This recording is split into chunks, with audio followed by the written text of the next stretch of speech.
Setting the schedule for the WQ610RF thermostat is both easy and intuitive. Go to your menu and select Program Schedule. Then select the format that you wish to use.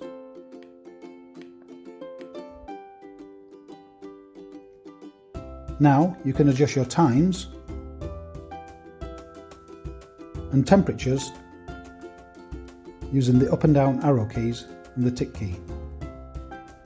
Do this for all 6 periods.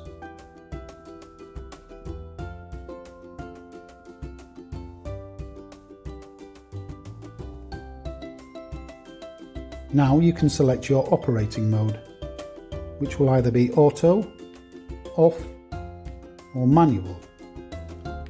I'm selecting auto because I wish to follow the schedule. I can now exit this menu and return to the main screen by pressing the menu button.